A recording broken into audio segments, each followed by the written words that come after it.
Salut les investisseurs malins, j'espère que tu vas bien. Je m'appelle Gabriel Jarosson et aujourd'hui, je voudrais répondre à une question qui m'a été posée, que tu te poses probablement si tu cherches à investir dans les startups, que j'ai trouvé très intéressante.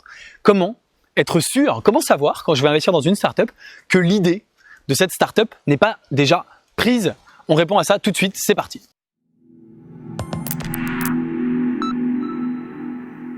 C'est une question en fait très légitime que quelqu'un m'a posée. Je lui ai dit voilà, j'investis dans les startups. Il me dit mais comment tu fais pour savoir si l'idée n'est pas déjà prise?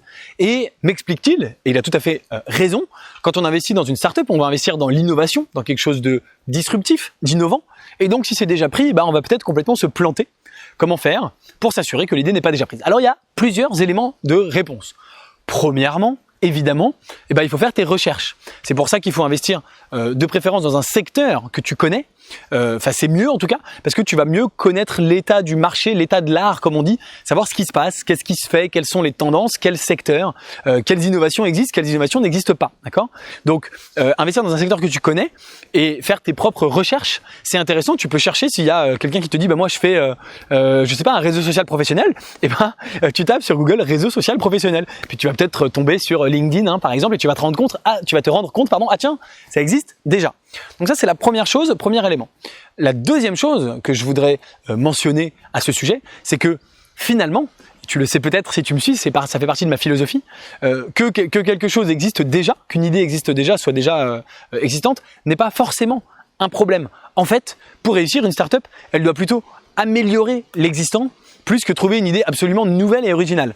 Pour illustrer ce que je viens de te dire, je voudrais te citer plusieurs exemples. Google n'était pas du tout le premier moteur de recherche, donc un investisseur qui aurait regardé, salut, on s'appelle Google, est-ce que vous êtes le premier? Comment être sûr que l'idée n'est pas déjà prise? Ah non, l'idée est déjà prise. Donc Google n'était pas le premier. Mais ils ont fait un moteur de recherche bien meilleur, bien plus facile, pratique à utiliser, et ils avaient une meilleure façon d'adresser le même problème, à savoir, les gens ont besoin de trouver des infos sur Internet. Facebook n'était pas du tout le premier réseau social, il y avait MySpace, il y en avait plein, mais ils ont fait les choses mieux, ils ont rajouté plein d'éléments, le mur, je crois que c'était une invention de Facebook, le statut pour savoir est-ce que les gens étaient célibataires ou en couple, qui était très très intéressant, parce que je te rappelle qu'au départ Facebook c'était sur les campus des universités américaines, donc évidemment à l'université, tout le monde voulait savoir si un tel ou un tel était célibataire ou etc. Donc des petits trucs comme ça en plus, mais ils ont fait le même concept mais amélioré. Et donc la question qu'il faut te poser, en fait, c'est ça qui est intéressant dans la question qui m'a été posée de comment faire pour savoir si l'idée n'est pas déjà faite. Non, la vraie question qu'il faut se poser finalement, c'est pas est-ce que l'idée est déjà faite, c'est plutôt bon signe que ça ait déjà été fait, parce que ça veut dire qu'il y a un marché, ça intéresse des gens. C'est-à-dire est-ce que ça a déjà été fait, est-ce que j'ai des concurrents qui ont beaucoup de clients? Donc là déjà tu sais que tu arrives sur un marché qui est intéressant, où il y a des gens qui s'intéressent à un moteur de recherche, un réseau social, etc. Mais la question qu'il faut se poser donc c'est comment s'assurer d'être meilleur que tout le monde, que la compétition. Comment je vais faire? Qu'est-ce que je vais faire en plus pour faire en sorte que mon offre, mon service, mon produit, mon business soit bien meilleur que tous les autres? Par exemple, Google, c'était l'idée d'indexer les résultats de recherche en fonction de leur popularité et des liens qui pointaient vers les sites pour avoir les résultats les plus pertinents. C'était une invention des deux fondateurs on pense que si le site il a beaucoup de liens entrants, qu'on appelle maintenant les backlinks, c'est probablement que c'est un site intéressant et donc on va le classer en premier. C'est eux qui ont eu cette idée en premier et ça a permis de faire un moteur de recherche plus pertinent. Donc pose-toi la question, tu vois, Airbnb c'est un très bon exemple, personne pensait aller dormir chez des inconnus.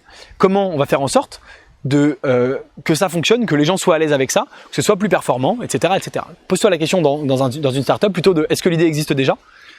Si je veux investir chez eux, parce qu'une façon de le formuler que j'aime beaucoup, quel secret les fondateurs ont-ils découvert que les concurrents ignorent et qui vont leur permettre de prendre l'avantage sur le long terme? L'exemple de Google, en ce sens, est très très très parlant. Ils avaient découvert comme secret que si une page avait beaucoup de liens, c'est qu'elle était probablement très pertinente. Donc pose-toi plutôt cette question-là.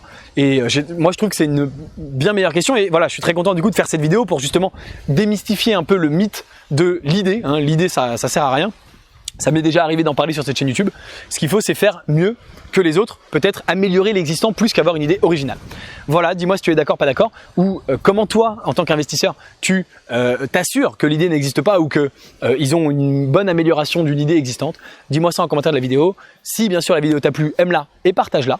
Et si tu n'es pas encore abonné à la chaîne YouTube Léonis, évidemment abonne-toi, c'est gratuit, le bouton est juste en dessous, gros bouton rouge s'abonner, ça te permet d'être sûr de rater aucune vidéo et moi ça m'aide beaucoup. Je te dis à très bientôt pour une prochaine vidéo. Ciao, ciao.